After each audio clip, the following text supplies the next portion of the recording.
नमस्कार साथियों, साहित्य संदूक चैनल में आप सभी का हार्दिक अभिनंदन है। हम पढ़ रहे हैं मनु भंडारी जी द्वारा रचित उपन्यास महाभोज का नाट्य रूपांतरण महाभोज नाटक। दास साहब के मन में भी काफी उत्सुकता है कि सरोहा में क्या चल रहा है। इसी के लिए वह अपने निजी आदमी पांडे जी को वहां भेजते हैं। पांडे जी पुनः दास साहब के पास लौटकर आते हैं। दोनों के मध्य क्या वार्तालाप होता है, वहां से आज के इस वीडियो को प्रारंभ करेंगे। लगभग नाटक के अंतिम चरण में हम हैं। पूरी इस रचना को आप पढ़ना चाहते हैं, प्लेलिस्ट में क्रमबद्ध रूप से मैंने लगा दी है, अवश्य पढ़िएगा। तहमद की तरह लिपटी हुई धोती को ठीक से पहनकर मसनद पर टिक कर बैठते हुए दास साहब ने पूछा, हाँ तो सुनाओ पांडे जी। दास साहब की ओर दूध का गिलास बढ़ाकर अपने कप में चाय डालते हुए पांडे जी ने सबसे पहले सूचना दी, अगले सप्ताह होने वाली सुकुल जी की रैली बहुत जोरदार होने जा रही है। समझ लीजिए 75-80 हजार आदमी इकट्ठा हो जाएंगे। आप कहें तो 2 दिन के लिए बसों और ट्रकों के आने जाने पर पाबंदी लगा दी जाए। नहीं, अनुचित होगा यह। मात्र रैली के लिए ऐसी पाबंदी लगाना अनैतिक है, बल्कि कहूंगा गैर कानूनी है। पुलिस का पूरा प्रबंध होना चाहिए और सख्त हिदायत के साथ कि किसी तरीके की भी अशोभनीय घटना ना घटे। प्रजातंत्र में प्रदर्शन पर रोक नहीं लगा सकते। ऐसी बातों में किसी तरह की कोई दुविधा नहीं रहती दास साहब की। सोच लीजिए। सुकुल बाबू का अनुमान नहीं, मेरा यह अनुमान है कि जिसे कम करके ही रखा है मैंने। देखिएगा 1 लाख आदमी ही जुटेगा उस दिन। अच्छा, 2 समय का खाना और 5 रुपया प्रति व्यक्ति तय हुआ है। बच्चों के लिए भी 2-2 रुपए दिए जाएंगे। लोगों का क्या है, मजदूरी नहीं की और मौज कर ली पूरे कुनवे के साथ। बच्चों तक के लिए खाना मुफ्त। राजनीतिक स्वर और आदमी के वोट की कीमत को 5 रुपए में उतार दिया जाए। बड़ी सोचनीय स्थिति है यह, पर क्या किया जा सकता है। मैं मौजूदा संकट की बात कर रहा हूं। क्या इस रैली को रोका जा सकता है किसी तरह, या रोका जाना चाहिए? तुम चाहते हो हम भी उनके स्तर पर उतर आए? मेरे लिए यह संभव नहीं, पर इसमें परेशान होने की क्या जरूरत है। किराए की रैलियां और प्रदर्शन तो सुकुल बाबू ने पिछले चुनाव में भी बहुत करवाए थे। उन सब से हुआ क्या? हम अपने ठोस कार्यक्रमों को पूरी निष्ठा और मुस्तैदी से चलाएं। मात्र चुनाव जीतना नहीं, इस वर्ग की स्थिति सुधारना हमारा लक्ष्य है। घरेलू उद्योग योजना की पहली किस्त पहुंच गई लोगों के पास। जिनके पास नहीं पहुंची है, पहुंचवा दो। इस काम की रिपोर्ट तो रोज ही देते हैं पांडे जी। सो से दोहराने की जरूरत नहीं समझी उन्होंने। दास साहब की बात से अपने लिए जो निष्कर्ष निकाला, सिर्फ उसे दोहरा दिया। तो रैली में किसी तरह की कोई बाधा या अड़चन डालने की कोशिश न की जाए। नहीं। दूसरी बात, पांडे जी बताते हैं कि राव और चौधरी कोई महत्वपूर्ण मंत्रालय चाहते हैं अपने लिए। वित्त मंत्रालय और उद्योग मंत्रालय पर नजर है उनकी। दे सकेंगे आप? दे दें तो आने को तैयार ही बैठे। क्या? दास साहब को जैसे अपने कानों पर विश्वास नहीं हुआ, तो पांडे जी ने बात दोहरा दी। दास साहब कहते हैं कि आदमी जब अपनी सीमा और सामर्थ्य को भूलकर काम करने लगे तो समझ लो पतन की दिशा में उसका कदम गया। मूर्ख हैं दोनों। और चौधरी, उसकी क्या औकात है? जो मिला है उसके लायक भी नहीं है वह तो। मैंने उन्हें 9 बजे आपसे मिलने के लिए कह दिया। फिर एक क्षण रुककर बोले, लेकिन राव को जरूर कुछ ना कुछ देना होगा। मैंने खूब बारीकी से सारी स्थिति देख ली। बापट और मेहता के आ जाने के बाद भी हमारी स्थिति बहुत मजबूत नहीं होती, डामाडोल सी रहती है। लोचन तो अपनी जगह अड़ग है ही, उससे तो कोई बात ही नहीं हो सकती। हाँ, राव निकल आता है तो फिर लोचन के पांव तले जमीन नहीं रहेगी। स्थिति शीशे की तरह साफ कर दी पांडे जी ने। बात करके देखते हैं। वैसे इनमें और लोचन में भी कुछ खींचतान सी चल रही है। कल पहले वाला सा तेवर नहीं था राव की बातों में, इसलिए बहुत मुश्किल नहीं होगा और बहुत झुकना भी नहीं पड़ेगा। सौदेबाजी पट्टी के संबंधों में कहीं स्थायित्व हो सकता है भला, और इन बातों पर नाजायज तरीके से झुकना मेरा उसूल नहीं। तुम चिंता मत करो, इस मामले से मैं निपट लूंगा। आपके रहते किसी को भी चिंता करने की जरूरत रहती है भला? यह भाषा मुसाहिबों को शोभती है, तुम्हें नहीं। और मुसाहिबगिरी का जमाना अब गया। तुरंत टोक दिया साहब ने, तो हल्के से खिसिया गए पांडे जी। मुसाहिब होते हैं चाटुकार, ठीक है। आपने देखा होगा राजस्थान में एक प्रसिद्ध विजय दांदेथा की प्रसिद्ध कहानी उजाले के मुसाफिर। शीघ्र ही हम अपने इस चैनल पे पढ़ेंगे, और इस चैनल पे हम खूब मनोरंजक कहानियां भी पढ़ते सुनते हैं। मध्य में देखिए कहानियों की भी प्लेलिस्ट मैंने सेट कर दी है। नाटक थोड़ा बड़ा होता है तो कई सारे वीडियो इसके बन जाते हैं, लेकिन कहानी की प्लेलिस्ट इसमें है। निबंध भी आपको हिंदी साहित्य के बेहतरीन जो भी रचना है वो सब कुछ मिलेगा। बस चैनल से जुड़े रहिएगा और लाइक शेयर करते रहिएगा। इन दो हल्के फुल्के मामलों को निपटाने के बाद थोड़ा गंभीर मसला रखा पांडे जी ने। यह सक्सेना वाली बयानबाजी बहुत महंगी पड़ गई हमको। सारे गांव का वातावरण खराब कर दिया है इसने। विशु के सीधे सपाट केस में भी जाने क्या क्या तिकड़म निकालकर रोज गांव जाते रहे हैं सक्सेना, बिना वजह की सनसनी और असंतोष। एक वह बिंदा वैसे ही करेला, ऊपर से चढ़ने को नीम मिल गया। पिछले 3 दिन में तो 4 तो वारदातें हो गई मारपीट की, सब में बिंदा। बहुत गौर से सुन रहे हैं दास साहब सारी बात। सुना है कुछ प्रमाण प्रमाण लेकर दिल्ली जा रहा है बिंदा, और सक्सेना ही दिशा दिखा रहे हैं उसे। चुनाव के समय इन सारी बातों का उठना सुकुल बाबू के लोग हैं, इस बात का जोर शोर से प्रचार करने में लगे हैं। बिंदा का नाम मन में उतर आया दास साहब के, और अपने को भाषण वाले दिन का व्यवहार भी याद आ गया। पर उस पर कोई टिप्पणी नहीं कही, केवल इतना ही कहा, सुना है मैंने खुद फाइल मंगवा ली है सक्सेना की, और डीआईजी से कह दिया है कि वे मामला अपने हाथों में ले ले। बात केवल इतनी ही नहीं है, जोरावर बहुत बिगड़ा हुआ है इस सब से। सक्सेना ने सरपंच और जोरावर के बयान बड़ी सख्ती से लिए, और व्यवहार भी अच्छा नहीं रहा इन लोगों के साथ। सक्सेना को भेजने का निर्णय ही गलत हो जाता है कभी कभी, ऐसा भी डीआईजी ने कहा था सक्सेना का रवैया। अब स्थिति यह हो गई है कि जोरावर खुद खड़ा हो रहा है। क्या? सचमुच चौंके दास साहब। ऐसे साधारणतः पांडे जी खबरें लाते हैं, उनमें से करीब 80% खबरें दास साहब के पास पहले से किसी न किसी रूप में पहुंच चुकी होती हैं, पर इस बात का तो कहीं से कहीं तक भी आवाज नहीं मिला। विश्वास नहीं हो रहा दास साहब को, यह कैसे हो सकता है? इतना बड़ा निर्णय ले लिया, और वह भी मुझे बिना बताए, मुझसे बिना पूछे। आश्चर्य। कल रात 2 घंटे तक सिर खपाया, उसके साथ बैठकर अपनी बात की सच्चाई का प्रमाण दे दिया पांडे जी ने। आज शाम को मिलने आ रहा है आपके पास, रात यहीं रहेगा और कल अपना नामांकन पत्र भरेगा। परसों अंतिम तारीख है फॉर्म भरने की। दास साहब सचमुच विचलित हो गए इस बात से, पर जल्दी ही साध लिया। यह सब काशी का करिश्मा, जो थोड़ी बहुत कसर रही होगी वह सक्सेना ने पूरी कर दी। यूं इस घरेलू उद्योग योजना से भी बहुत नाराज है जोरावर हूं, और उनका मन काशी के करिश्मे में उलझ गया। लेकिन जोरावर अपने 35% वोटों को लेकर जीतने से तो रहा। हरिजन या पिछड़ी जातियों का तो एक वोट भी उसे नहीं मिलता, फिर तुक क्या है खड़े होने में? कुछ समझ नहीं आता। बात सचमुच दास साहब के भी कुछ समझ में नहीं आ रही। जोरावर भी कोई मोल भाव करना चाहता है क्या उनसे? किस तरह का? उसकी जान बचाने के लिए जो कुछ किया है दास साहब ने, उसकी कीमत तो उसे चुकानी ही चाहिए। यह कीमत चुका रहा है वह। और आज किसको क्या कहा जा सकता है? नैतिकता किसी में रह भी गई है, उसके खड़े होने से सीधा फायदा किसको होगा? सुकुल बाबू को। 2 और 4 वाले सीधे से हिसाब पर टिप्पणी करना बेकार लगा दास साहब को। उन्होंने केवल इतना ही पूछा, तुमसे क्या बात हुई उसकी? यही सब उसे बकायदा समझाया, पर उस जाट आदमी के कुछ समझ में आए तब ना। एक ही रट लगाए हुए, खेती बाड़ी बहुत कर ली, अब हम राजनीति करेंगे थोड़ी। एक लंबी हुंकार के साथ समस्या को भीतर उतार लिया दास साहब ने। थोड़ी देर बाद अपने भीतर से उभरे तो काफी सजग हो चले। चेहरे पर छाई परेशानी की हल्की सी झलक भी दूर हो चुकी। बड़े सहज स्वाभाविक स्वर में पूछा, और कोई बात नहीं?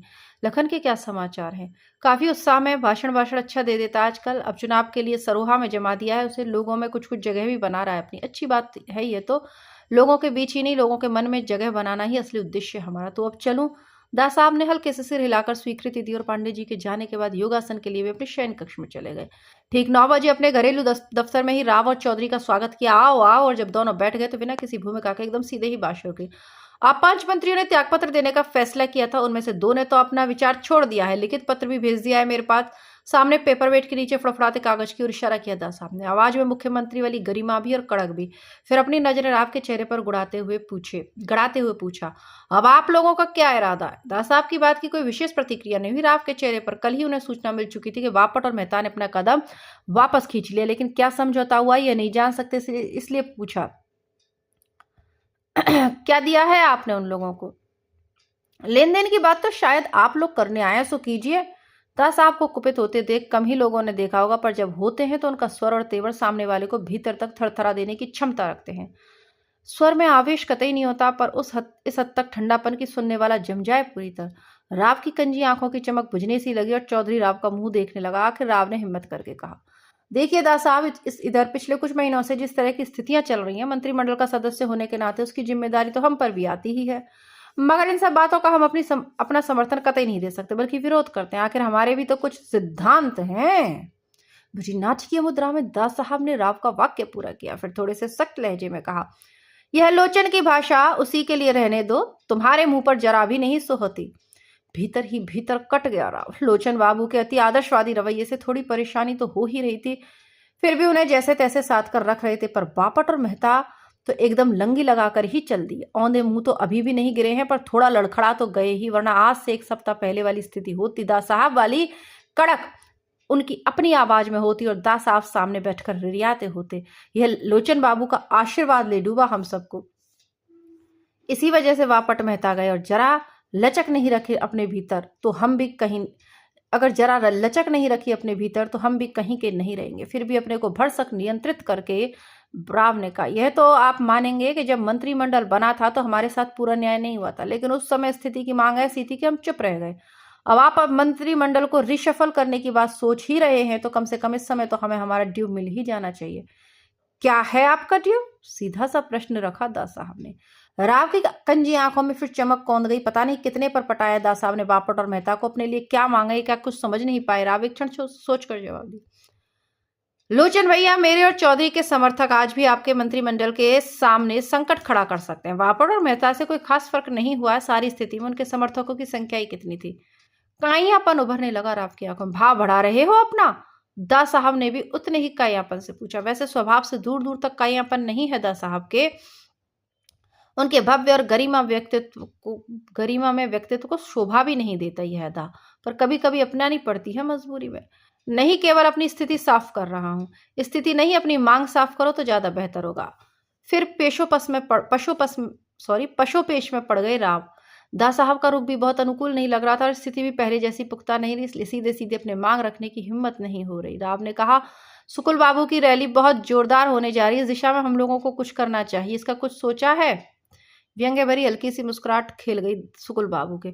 ओढ़े हुए सिद्धांत इतनी जल्दी साथ छोड़ देते हैं? फिर एक क्षण रुके और राव के खिसियाहट भरे चेहरे पर नजर गड़े गड़ाए बात पूरी की।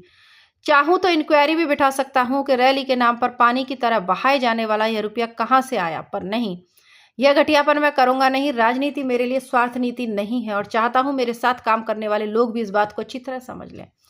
राव का चेहरा बुझने लगे। पांव के नीचे की पुख्ता जमीन हुए बिना ऐसी धार नहीं आ सकती थी दा साहब की आवाज में। लगता है अपने पक्ष पूरी तरह मजबूत कर लिया दा साहब ने। तब क्या कहे, तुमने अपनी मांग नहीं रखी, बात को वापस लाइन पर ले आए दा साहब। राव ने झिझकते हुए कहा, आप हमें हमारा ड्यू जरूर दीजिए। ड्यू? अब दा साहब ने बात का सिरा अपने हाथ में लिया। लोचन से क्या आश्वासन मिला था? लोचन भैया ने ब्लैंक चेक दे दिया है, हमें समझ लीजिए गृह और वित्त सुरक्षित ही है हमारे लिए। दा साहब हंसे और थोड़ी देर तक हंसते। उस हंसी में उपहास था, विनोद था या व्यंग्य था, समझ नहीं पाए रहा। जिसके अकाउंट में कुछ हो ही नहीं, वह बड़े खुले हाथ से बांट सकता है इस तरह के ब्लैंक चेक। देखो राव और चौधरी, राजनीति में तुम लोग बच्चे हो, अभी आदमी की पहचान भी नहीं तुमको।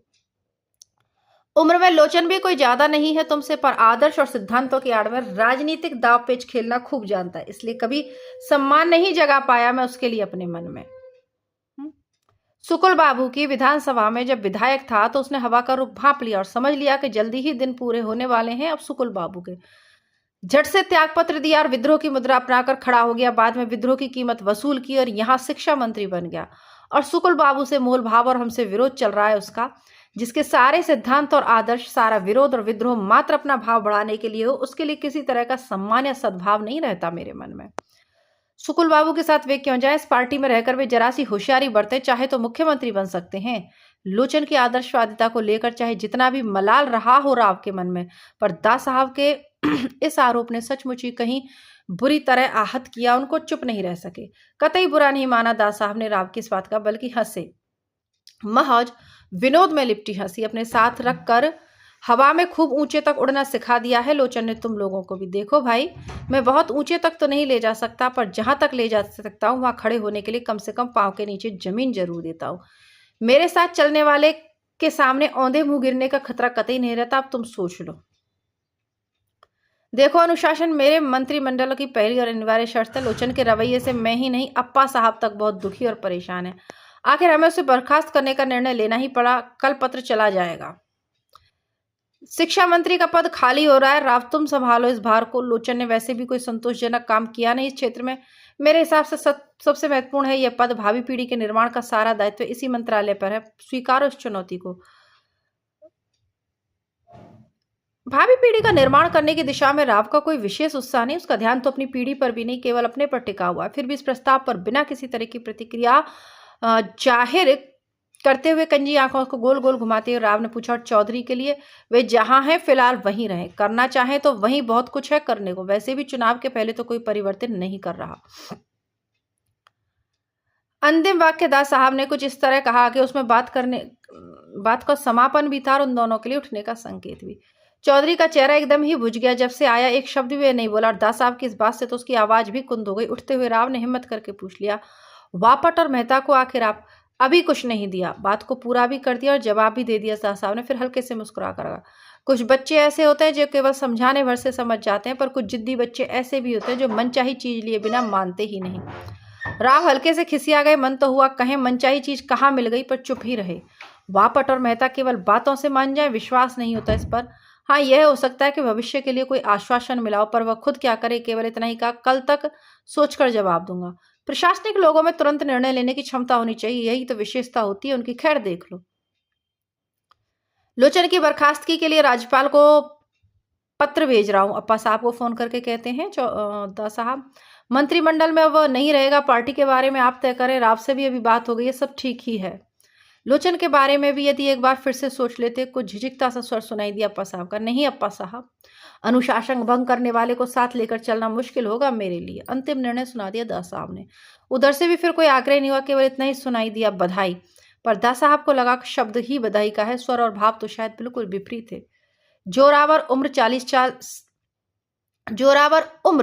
साल, 6 फुटा गठीला शरीर, घनी नुकीली मूछ और अपेक्षाकृत मोटे गदराए होठों ने खासी तेवर दे रखा उसके व्यक्तित्व को। टेरिकोट या रॉ सिल्क का ढीला डाला कुर्ता पजामा स्थायी वेशभूषा, उसके गले में काले धागे में बंधा तावीज और सोने की मोटी सी जंजीर, दोनों हाथों में अंगूठियों में चांदी में जड़े हुए रंग बिरंगे रंगों की अंगूठियां। आधे से ज्यादा सरोहा जोरावर का ही है और वह पूरे सरोहा का बेताज बादशाह। लेकिन व्यक्तित्व में अभिजात्य की भूतक नहीं है कहीं भी। तो केवल एक दर्प भरा उद्दत अहंकार। पिता की बड़ी इच्छा थी कि शहर जाकर ऊंची पढ़ाई करे जोरावर, पर गांव के मिडिल स्कूल से आगे बढ़ा ही नहीं। स्कूल में भी वह इस तरह जाता मानो विद्यार्थी नहीं मालिक हो वहां का। और सच पूछो तो मालिक था भी। बाप की मिल्कियत तो उसके सिर चढ़कर ही बोलती थी। जब दास साहब की कोठी में घुसा जोरावर तो रत्ती ने उठकर स्वागत किया, आओ आओ जोरावर जी। दास साहब अप्पा साहब से मिलने गए हैं, आ जाएंगे 5 तक। जमुना बहन तो होंगी, वे अस्पताल गई हैं किसी बीमार को देखने के लिए। दोनों साथ ही लौटेंगे, आप बैठिए ना, 4:30 तो बज ही गए हैं। और रत्ती ने पारिवारिक लोगों के लिए बैठने का ड्राइंग रूम खोल दिया, पंखा कूलर चला दिया। इस घर में परिवार के सदस्य की तरह ही समझा जाता रहा है जोरावर को। दास साहब आए तो कुछ इस भाव से स्वागत किया जोरावर का, मानो उसके अप्रत्याशित आगमन से आश्वस्त हो आए हों कि बड़ा अच्छा किया कि तुम आ गए, वरना मैं बुलाने ही वाला था। आज पांडे आया ही नहीं, वरना उसके हाथ ही संदेश भेजता। थोड़ा सा झूठ बोल गए दास साहब, बोलना पड़ता है कभी कभी। शरबत बरबत कुछ पिया के नहीं? पत्नी की ओर देखकर कहा, आम और शरबत भिजवाओ जोरावर के लिए। अभी पांडे जी से मुलाकात नहीं हुई है इसीलिए, वरना आज इस तरह का आत्मीय भरे स्वागत की कोई उम्मीद नहीं थी जोरावर को। बाहर रत्ती को कुछ आदेश देकर भीतर आए दास साहब जोरावर की बगल में बैठ गए। आज सवेरे से तुम्हारी ही बात सोचता रहा। क्यों? कल रात सक्सेना वाली फाइल मंगा कर देखी, परेशानी तो पैदा हो गई। कान खड़े हो गए जोरावर के, लेकिन निहायत लापरवाही से पूछा, क्या लिख दिया है उस हरामखोर ने अपनी फाइल में? आगे की जो कहानी है पढ़ेंगे कल। तब तक के लिए नमस्कार, धन्यवाद। हो सकता है यह कल इसका अंतिम वीडियो हो। हमारा एक और चैनल है हिंदी नेटशाला, कृपया उसकी प्लेलिस्ट आप प्रतियोगी परीक्षाओं की तैयारी एवं रचनाओं और हिंदी पुस्तकों के लिए चेक भी कर सकते हैं, इसकी भी प्लेलिस्ट चेक करिएगा। तब तक के लिए नमस्कार। एक अच्छी सी कहानी इसके बाद हम पढ़ेंगे।